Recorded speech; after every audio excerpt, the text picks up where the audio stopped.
26-mart kuni barcha kontrlarga biz so'li bilan Raygrozga ham qarshi kurashganmiz. Mana bugun 31-mart 4 sutkadan keyin Zanga qarshi kurashyapmiz hozir. Xullas, g'allaga nisbatan qancha ko'p ishlov bersangiz, begona o'tlarga qarshi shu hosildorlik uchun kurash bo'ladi.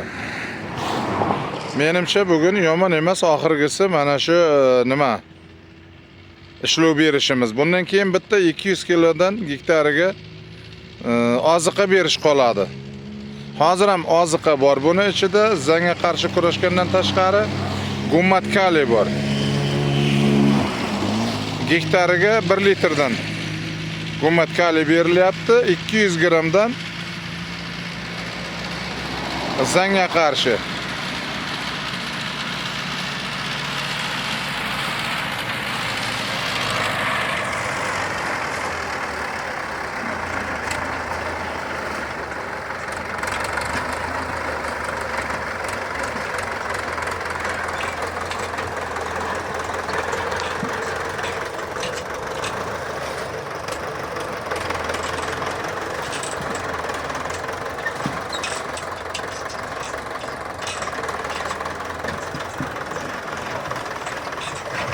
Kuzatib borayotganingiz uchun rahmat. Sog' salomat bo'ling. Fikrlaringizni bildiring. Imkon urib olmasin unga. Sal qoldi, ayt unga, e'tiborli bo'lsin. Buray deganda chut qoldi deyapti. Ha, unga ham 2 qarish bor edi-yu, lekin ehtiyot bo'lganimiz yaxshi.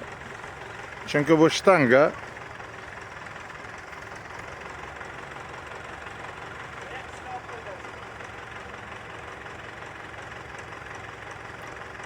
ichkarilardan boshqarilsa bo'lmaydimi shu, Otabekjon? Ichkaridan boshqarilsa bo'lmaydimi?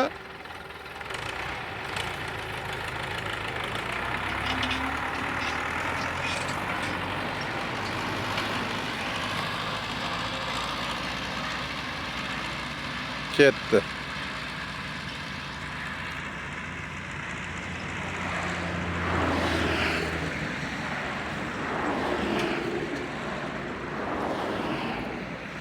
Salomat bo'lasizlar.